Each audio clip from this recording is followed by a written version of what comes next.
Welcome to the Tech Talks Daily Podcast, where you can learn and be inspired by real-world examples of how technology is transforming businesses and reshaping industries in a language everyone can understand. Here is your host, Neil C. Hughes. Welcome back to the Tech Talks Daily Podcast. How you all doing out there in internet land? I think we've all been on a roller coaster ride of emotions over the last 18 months, and businesses have been forced to continuously adapt, evolve and overcome and retire that age-old phrase, but we've always done it this way. And today I have a great guest on the podcast called Ash Finnegan, and she is a digital transformation officer at a company called Conga, and she's going to share her story and more details on the company's latest study regarding the current state of digital transformation.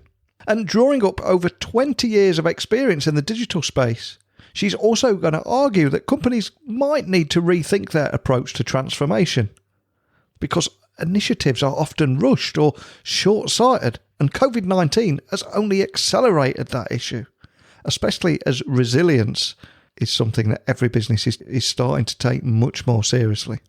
So buckle up and hold on tight as I beam your ears all the way to the UK so you can join me and Ash in conversation right now. So a massive warm welcome to the show. Can you tell the listeners a little about who you are and what you do? Hi, it's lovely to be here, so thank you for having me. My name is Aisling and I'm the Digital Transformation Officer at Conga. My role with Conga started off as a customer, and I was transforming the entire revenue operations process. The project had so many learnings that I now spend the majority of my time working with our customers and partners on how to be successful at digital transformation. So it's a pleasure having you on the podcast today. And one of the questions I always like to ask hugely successful people in technology is that they share their origin story. So I've got to ask, Ash, where did your passion for technology come from? And what was it that put you on this path that you're on today? Yeah, it's quite an interesting story, actually. I started off thinking I wanted to do marketing and advertising. So I got a position as a marketing assistant, reporting to a vice president for a global business travel management company.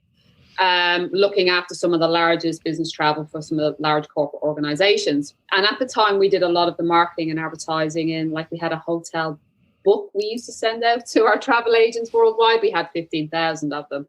But then Expedia came into the market and really disrupted it.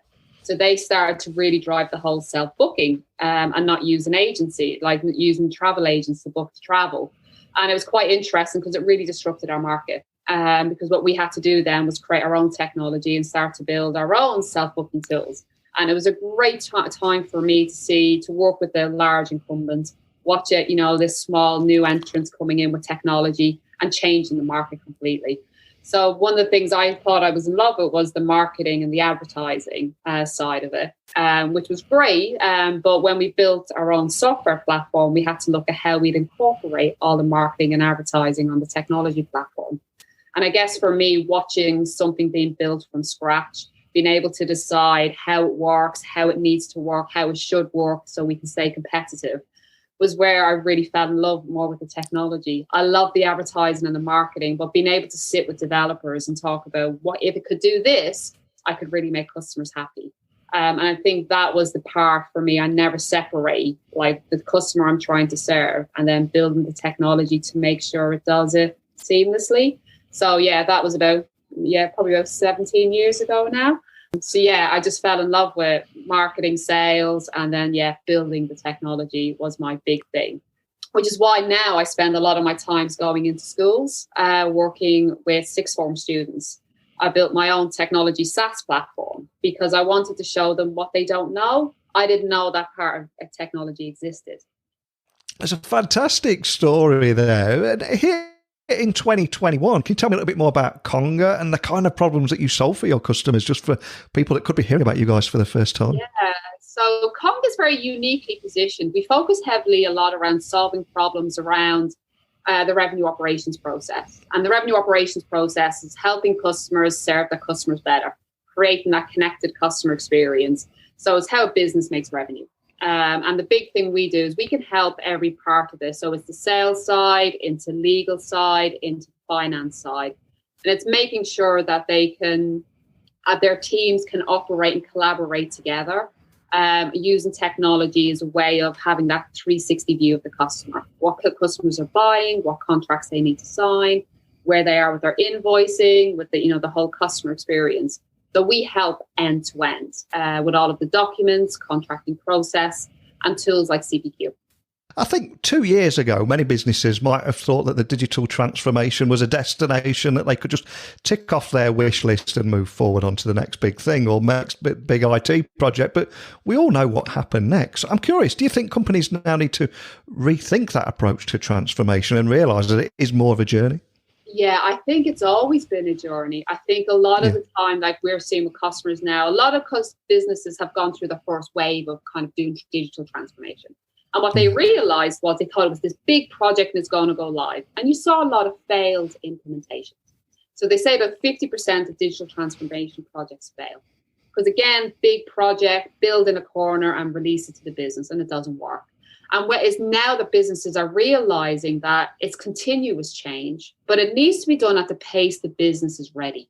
Most importantly, the pace the teams are able to adopt and get used to new technology and new processes, and making sure transformation is driving business outcomes.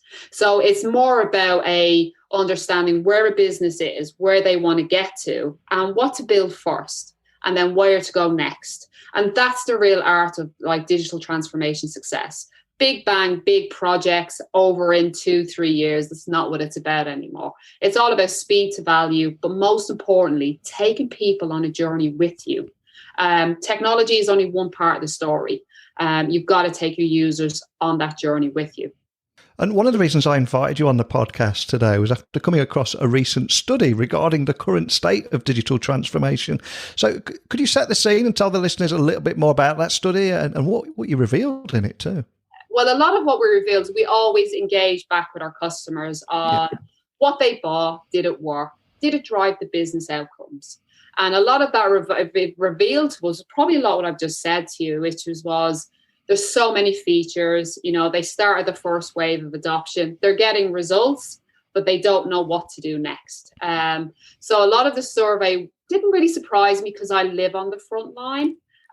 So I live with customers. I'm always engaged in those projects. But a lot what the study brought back is technology can massively help. It can drive business outcomes, but it needs to be done in a way the business knows why it's doing something. A lot of the survey came back where customers are focused on, I have so much to do, what next? So even though they're on their journey, implement the technology, it's what's the next thing should I do? And like you said there, you are living on the front line, so you've probably seen it all before. But was there anything that did surprise you in the study or just make you do a second take there? Was there anything like that?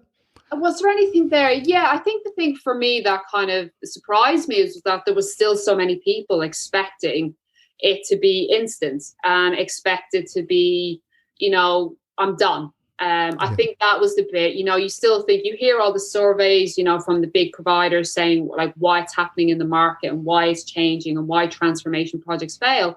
But a lot of people were coming back still not knowing where to go and what to do. And there's so much information out there that maybe is confusing people. So for me, the study really kind of showed that they want the technology, they know they need it, but there's still great challenges on how to be successful. And 18 months ago, there was that huge shift and almost forced experiment into everybody working from home. And now we're exploring a different side of work and more of a hybrid approach to working where we can work from anywhere, everywhere and on any device. So for any business leaders listening, how should their company approach transformation initiatives as they begin their post-COVID recovery plans right now? Post-COVID is one of the big things because a lot of it has accelerated the need for digital transformation. Because the more users are using a central system, the more visibility you have what people are doing. They can share information regardless of where they're working from. But that's the ideal state. And a lot of organizations now, what they need to do is focus around the business processes and the business outcomes, how people are working. So we do a big situation analysis before we even look at technology. So we want to understand where the business is across people, the process, and the current technology. Then they need to identify where the real pain points are, but they need to keep their customer at the center. So they need to look at, has the customer's buying behaviors changed?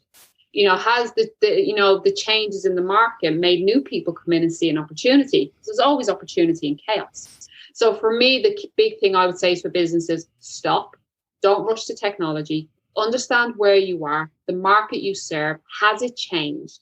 And where you are today and where you think you want to get to over the next 2 to 3 years. But do a review of the business, the process, and the technology you use, and then work the pain points. We have a thing called the maturity model I created.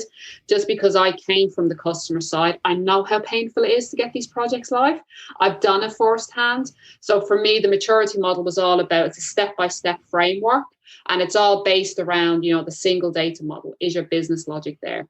Where are the touch points with your customer, and what's the documents you send to customers that, contracts, proposals, quotes, what teams need to get involved, sales, legal, process, and then how do you integrate people, process, and technology? And ultimately, everyone wants to get to that 360 view of the customer. So for me, the maturity model framework is designed around helping customers take that step-by-step approach, which doesn't cost money because you don't have to buy it. It's about taking the time to ask the right questions, understand where you are, identify pain points, then look at technology. And for me, that's been where we've been more of an asset to organizations. Even though we're a software company and we can help them do all the things, we don't start with technology. We'll always start with an assessment of what they want to achieve and look at how realistic it's going to be to get there. But make sure you do speed to value. Don't do big projects. Do short, quick wins that will take you to the big bang later on. And there are so many big debates going on at the moment. I think as we record this podcast today, Lord Sugar got himself into a few problems on Twitter last night for saying he wanted everybody back in the office, to which a lot of younger, talented professionals would say actually they want something in between. And there's a lot of talk about hybrid working and remote working, depending on whatever task you've got at hand. So at that point, I'm going to ask you to gaze into your virtual crystal ball and ask you, what do you think the future of work looks like? What can we expect?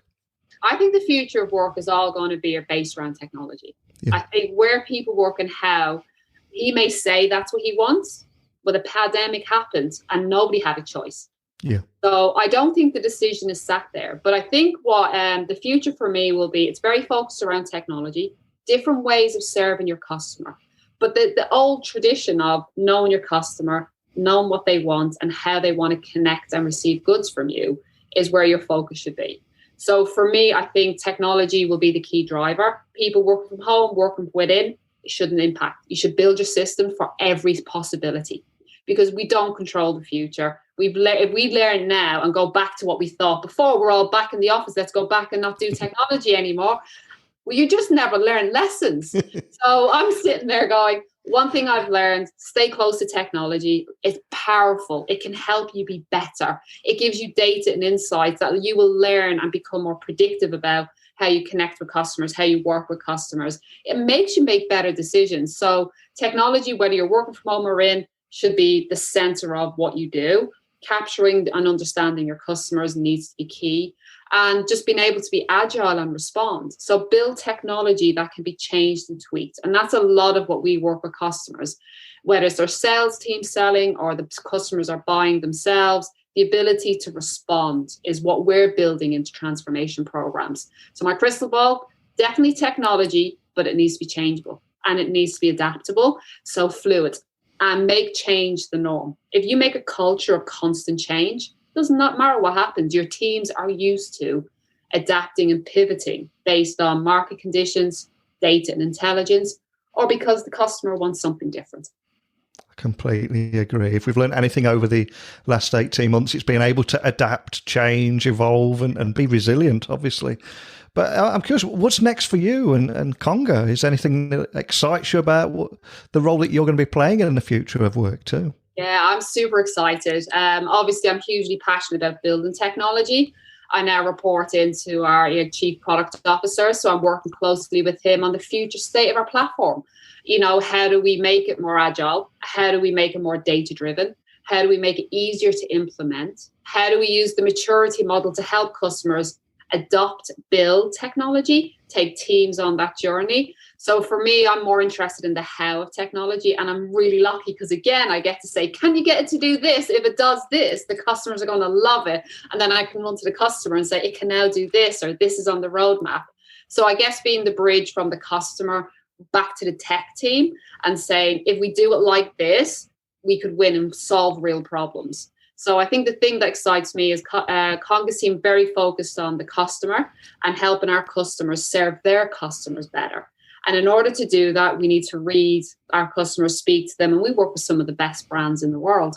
So I'm really lucky that I get to work with the technology, the direction of it, as well as working with customers on how to be successful adopting it and making it work.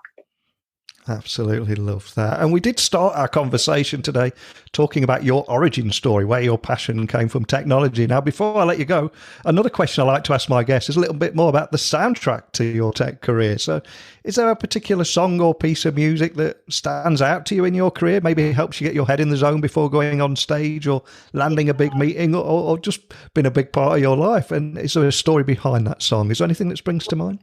I guess my journey is quite an interesting one, because I guess when I started, is there a song I'll have to think about? But the journey is quite interesting because obviously I was a single mom, going into tech. Mm-hmm. My son's father died when he was 2. And a lot of people said to me, you need to work from home. You won't be able to do it on your own in England because my family were in Ireland. And because I love my job and I had a boss that really opened up the opportunity of showing me things, like really cared about, look what technology can do, or you're really good at this. And allowed me to grow, even though technically it wasn't my job, allowed me to grow so fast into technology and fall in love with it. So I guess that story, I guess when I go into schools, I guess that's where my passion gets, when you work with sixth form students and they haven't seen this. They're not learning this in the classroom. And, working with teachers on, like, do you know this happens? And this is what project management is. And this is how a software platform is built. So I think before I go on stage, I guess I always try to remember what it was like at the start when I didn't know. And then I target a lot of my conversations and talk tracks around the possibilities of technology, that doors can open at any time for technology.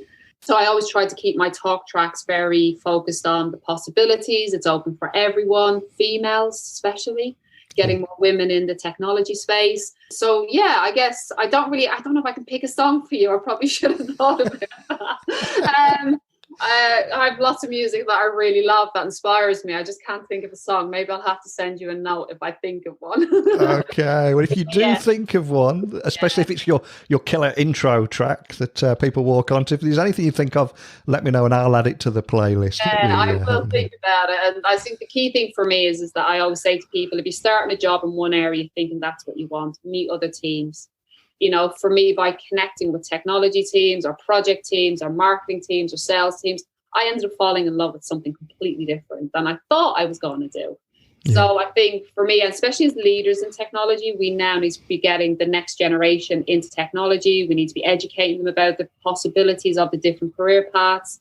So that's the big thing also I'll be doing with Conga, is getting our internship up and running.